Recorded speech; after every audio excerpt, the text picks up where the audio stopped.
FIFA just made a promise about the planet, and almost nobody noticed the fine print. They told the world that the 2026 World Cup would be a showcase of the future. Electric vehicles, net zero ambitions, climate commitments stitched into every press release. A tournament so forward-thinking it would set the template for global sport in the age of the climate crisis. And then, quietly, they expanded it to 48 teams, spread it across 3 countries, and pushed the match map from the Pacific coast of Mexico to the Atlantic edge of Canada. They sold sustainability. They built the most travel-heavy tournament in football history. Stick with me, because once you see how this actually works, you will never watch a FIFA climate statement the same way again. Here is the thing FIFA wants you to believe. The 2026 World Cup, according to the official messaging, is part of a long-term sustainability roadmap. The governing body has spent years talking about net zero targets, climate strategies, and what it calls responsible event delivery. Gianni Infantino, the FIFA president, has personally championed the language of environmental responsibility. There are pledges, there are reports, there are glossy commitments about carbon reduction, renewable energy at stadiums, recycling at fan zones, and partnerships with what FIFA describes as climate-conscious organizations. The stated reason for all of it is simple. Football, FIFA says, must lead. It is the biggest sport on the planet, and with that scale comes a duty to model the behavior the world needs. On paper, that sounds reasonable. On paper, it sounds like progress.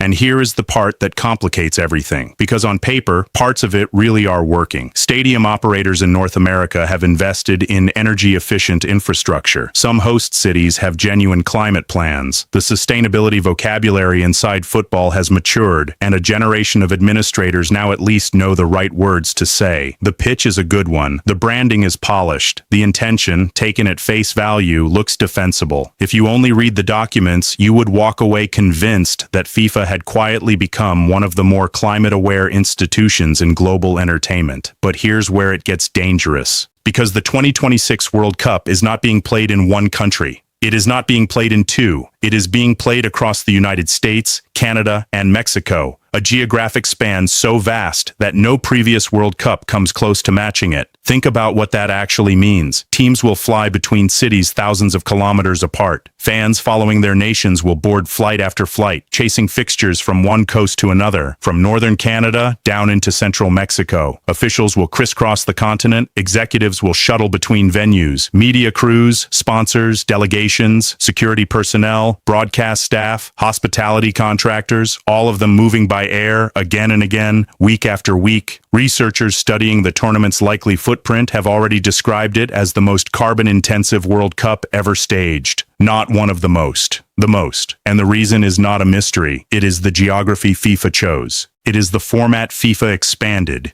It is the 48-team structure FIFA pushed through.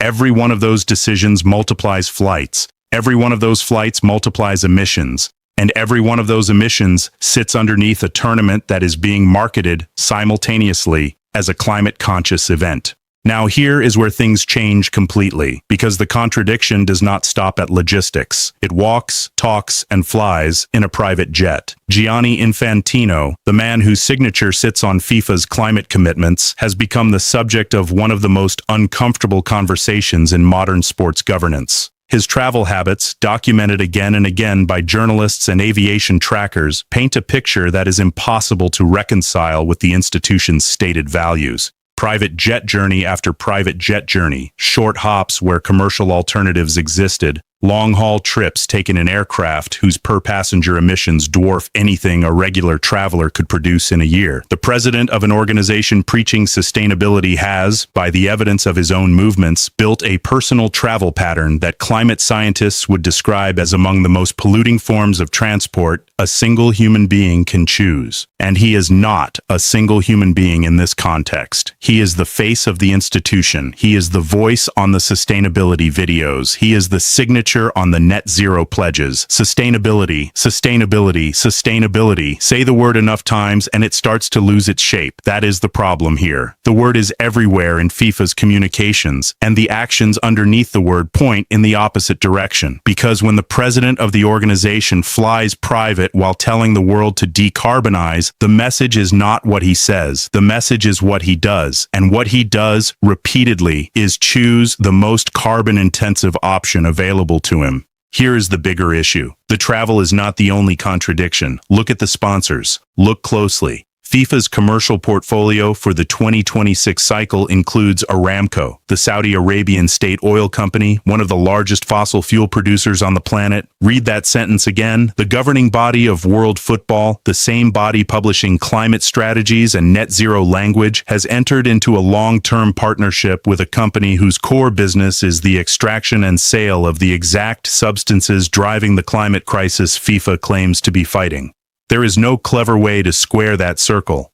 There is no diplomatic phrasing that resolves it. A sustainability strategy underwritten by oil money is not a sustainability strategy. It is a marketing campaign with a sustainability hashtag attached. And the wildest part? FIFA knows. The criticism is not hidden. Climate scientists have written about it. Environmental organizations have flagged it. Academic researchers analyzing the carbon footprint of mega events have repeatedly named football's governing body in their findings. The warnings are not buried in obscure journals. They are on the record, in plain language, accessible to anyone inside the organization who wanted to read them. And yet the format expanded. The geography stretched. The sponsorships were signed. The private jets kept flying. Think about what that actually means. It means the decisions were not made in ignorance. They were made with full knowledge of the environmental cost and a calculated bet that the public conversation could be managed through the right language, the right partnerships, the right press releases. That is not a sustainability program. That is a communication strategy. Now consider the pattern, because this is not an isolated episode. Cast your mind back across the last decade of FIFA's environmental promises and watch how they accumulate. There was the pledge around the 2022 tournament in Qatar, marketed as the first carbon-neutral World Cup, a claim that was later challenged by regulators and independent researchers who found the math did not hold up under scrutiny, alongside the ballooning travel emissions of a tournament hosted in a country with limited accommodation that forced thousands of fans to fly in and out daily from neighboring states, alongside the questions about the carbon accounting of stadium construction in extreme desert heat, alongside the cooling demands that pushed energy consumption to levels no previous tournament had ever required, alongside the expansion of the men's tournament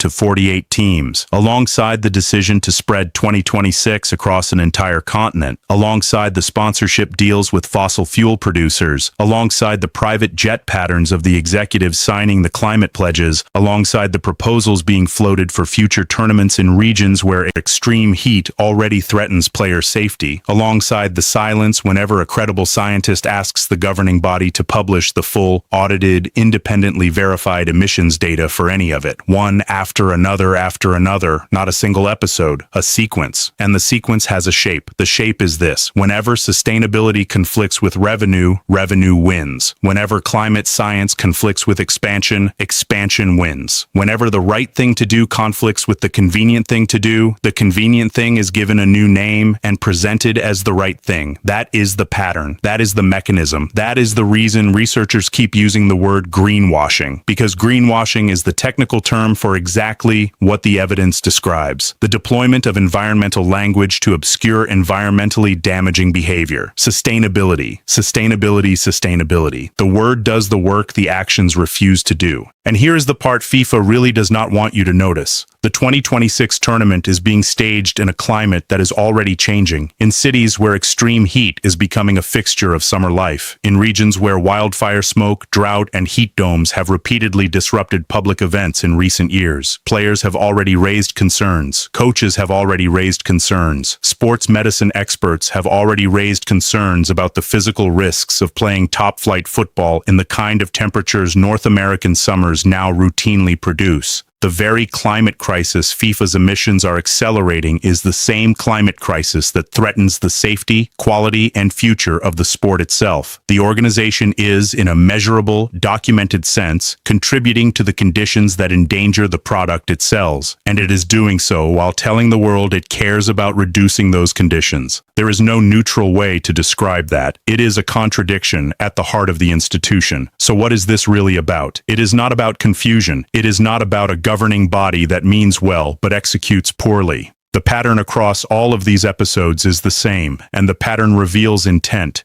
It is about control of the narrative. It is about owning the language of sustainability so that nobody else can use it against you.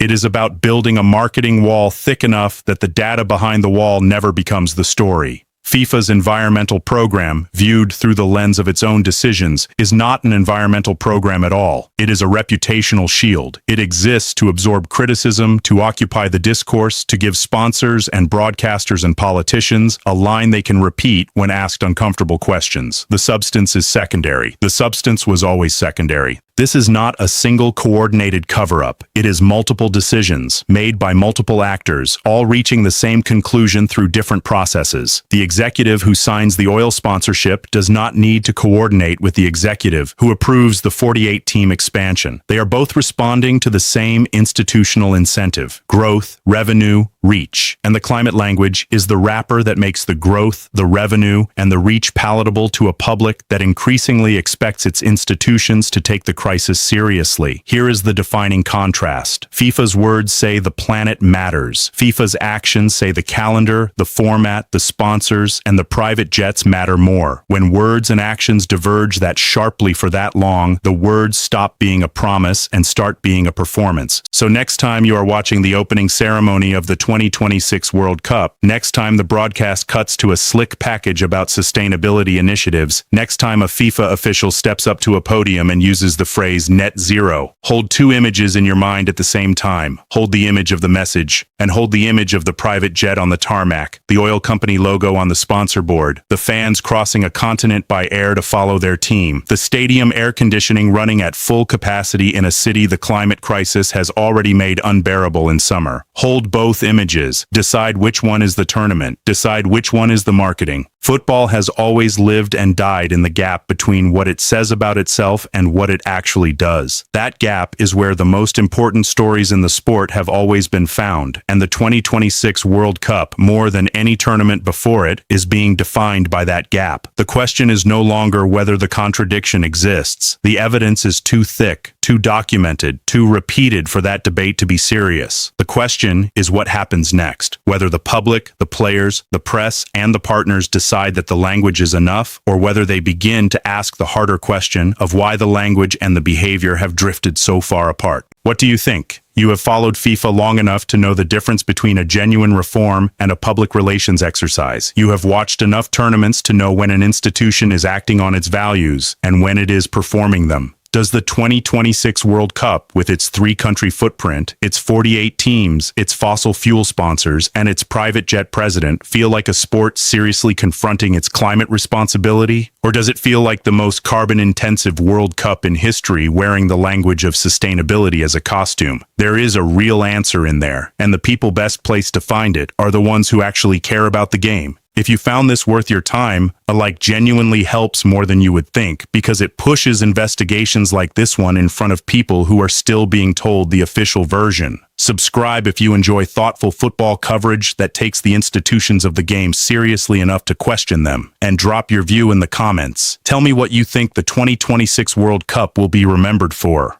the football, the expansion, or the moment the gap between FIFA's words and FIFA's actions became impossible to ignore. I read every comment, and the best of them often shape what gets investigated next.